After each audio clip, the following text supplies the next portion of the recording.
de rien. Non, non, non, non, non. Non, je ne souffrirai jamais. Je ne manquerai.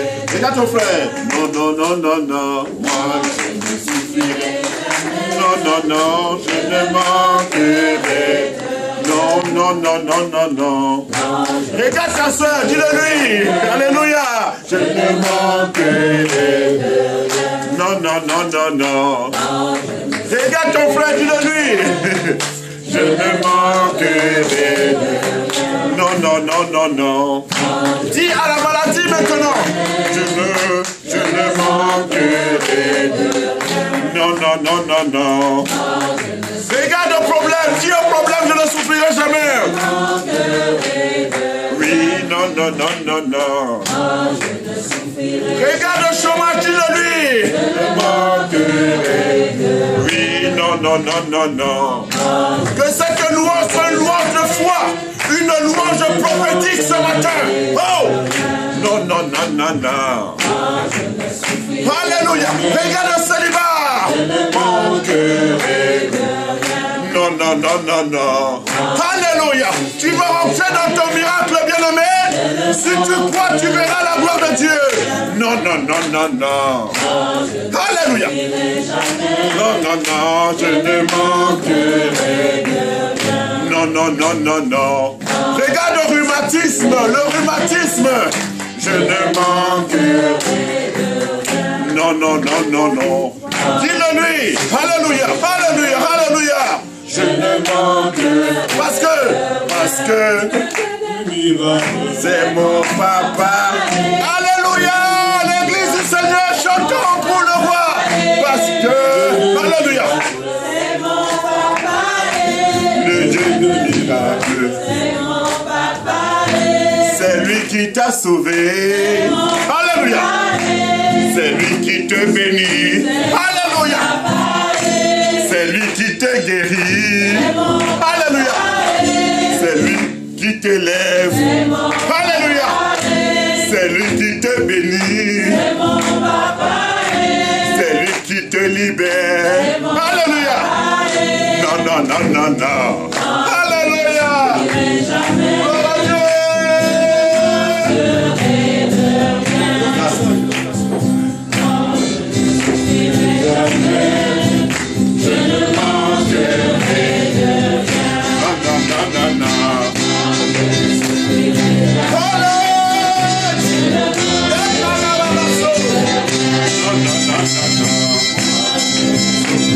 Si tu crois, tu verras la gloire de Dieu. Que ces paroles ne sont pas des simples paroles d'élevée, mais que ce soit des paroles de foi. Alléluia. Parce que Dieu est en train de préparer ton miracle. Alléluia. Dis avec ta foi, chante avec ta foi ce matin. Oui, chante avec ta foi ce matin. Je souffrirai jamais. L'éternel est celui qui veut sur sa parole, c'est pour l'accomplir. Alléluia. Amen. Alléluia. Amen. Amen. Alors, je vous prie de prêter attention à ce que je vais vous dire. Tout de suite. Nous avons tous chanté « Non, je ne souffrirai jamais, je ne manquerai de rien. » N'est-ce pas? Vous et moi, nous venons de chanter. Est-ce que vous avez réfléchi sur ce que vous avez chanté? En tout cas, moi, j'y ai réfléchi. J'y ai réfléchi, c'est ça qui fait d'ailleurs, c'est ça qui fait que là, j'ai choisi de vous parler aujourd'hui de la souffrance. J'ai choisi de vous parler de la souffrance parce que moi, je l'ai vécu, cette souffrance, très récemment. Et pendant que j'étais à l'hôpital, mon cœur a été porté justement à cette réflexion. Parce que je souffrais terriblement. Et le Seigneur a orienté ma méditation, mes réflexions sur cet aspect des choses qu'est la souffrance. Évidemment, quand nous chantons « Moi, je ne souffrirai jamais », nous chantons par la foi. Moi, je ne souffrirai jamais je ne manquerai de rien. Parce qu'en réalité, si on veut réfléchir profondément, nous ne pouvons pas dire que ce n'est pas vrai, c'est la vérité, parce que nous croyons, nous avons la foi. Mais dans la réalité de la vie quotidienne, vous et moi, nous souffrons où nous pouvons souffrir. Et je pense que les enfants de Dieu doivent le comprendre, doivent cerner ce problème, parce que ça leur permet, évidemment, de faire très attention, parce que quand ça leur arrive, qu'ils ne soient pas surpris. Vous comprenez? Quand ça leur arrive, qu'ils ne soient pas surpris, qu'ils se disent, mais tiens, c'est pas possible, moi je crois en Dieu, je travaille pour lui, mais qu'est-ce qui m'arrive? Alors, je vous dirai par la suite ce qu'il en est exactement. Et c'est ce que nous allons tenter d'expliquer au cours de cette intervention, que j'avoue, ce n'était pas vraiment une sinécure. C'est-à-dire que ce n'était pas aussi facile que cela. Amen. J'avais réfléchi, à un moment donné, c'est vrai, j'ai failli porter, disons, mon dévolu sur un autre aspect du problème. Je voulais penser, disons, traiter de la femme chrétienne libérée. Et si vous réfléchissez sur cette expression, vous verrez que c'est une expression antinomique. Ça veut dire que c'est une expression qui contient des idées qui s'opposent. Enfin, j'espère que le Seigneur me donnera l'opportunité d'en parler. Mais aujourd'hui, en tout cas, le Seigneur avait mis dans mon cœur de parler de la souffrance. Seigneur, je te remercie parce qu'il y a eu une lutte en moi, dans le choix à faire, Éternel des armées. Mais tu as, je crois, insisté pour que j'en parle. Parce que, par expérience, il nous est difficile d'accepter la souffrance. Parce que tu as créé l'homme pour qu'il vive éternellement. Et la rupture n'a pas été préparée. Tu ne l'as pas fait pour qu'il connaisse ce qu'il connaît comme souffrance. Mais donne-nous simplement, Seigneur, la sagesse qui nous permette de dire ce que tu as véritablement à dire à ton peuple. Que ce ne soit pas moi qui parle, mais que ce soit toi, Éternel des armées, qui communique ce que tu as communiqué à ton peuple, Éternel des armées. Je te loue, je te bénis, je te glorifie. Merci infiniment, mon Dieu, et que toute la gloire te revienne. Amen. Donc, c'est comme je disais, le vendredi, nous étions chez les pasteurs, et puis bon, le pasteur a entonné. Nous sommes arrivés ici le dimanche 17. On a chanté également ce chant. Le même dimanche, pendant la prédication, quand le pasteur parlait de la foi, que la foi venait de ce que l'on entendait, venait de Dieu, on a eu à parler également de la souffrance.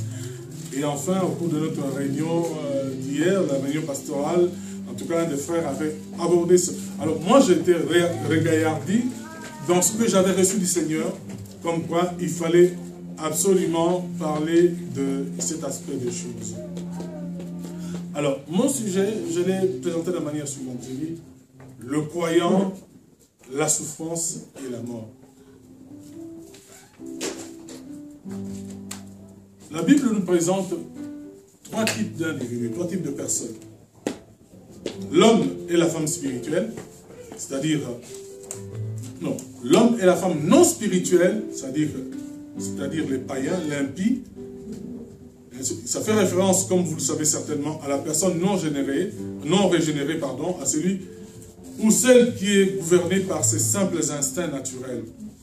C'est ce que nous étions avant de devenir ce que nous sommes devenus aujourd'hui.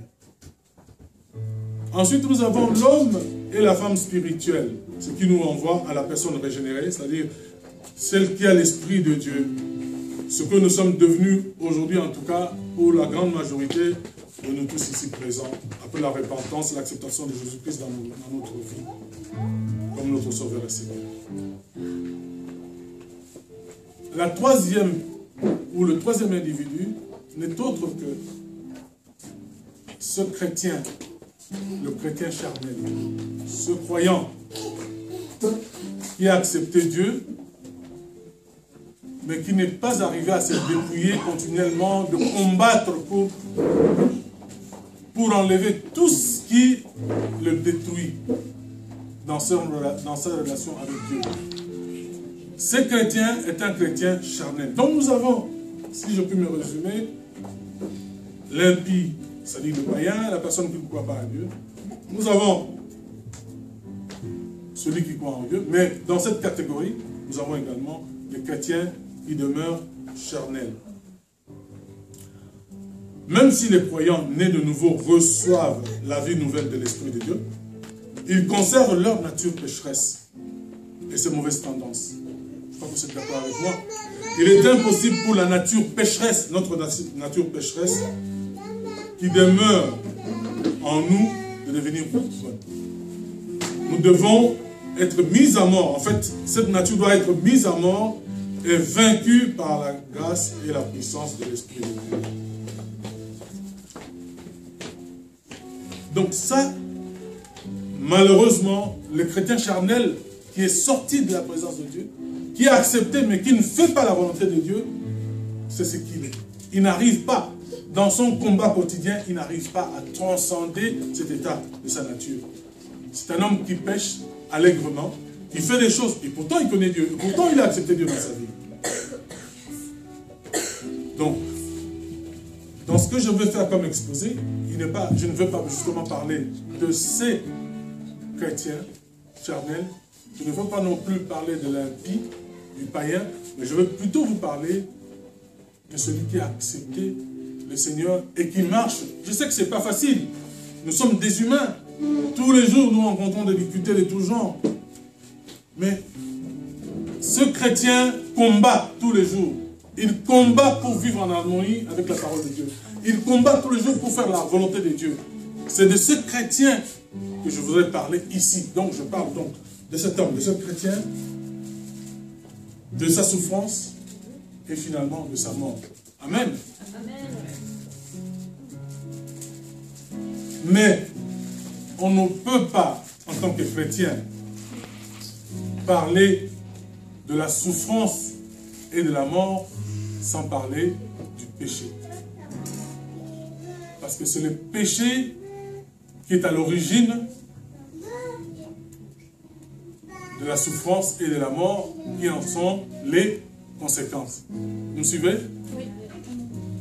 Il y a eu le péché, et par le péché est entrée la souffrance, et ensuite la mort. Évidemment, ce sont des sujets qui ne sont pas ragoûtants, ce sont des sujets difficiles. Moi, j'ai eu à réfléchir là-dessus pendant que j'étais dans mon lit d'hôpital.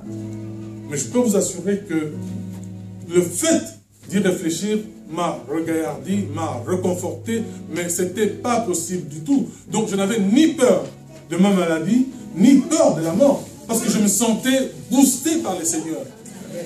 Amen. C'est ce qui nous sépare. Alors le péché, parce que nous disons que c'est le péché qui est à l'origine. Donc nous ne pouvons pas parler de la souffrance sans parler du péché qui en est la cause. C'est-à-dire que la souffrance, la mort sont les effets du péché. Amen. Alors, Ésaïe, dans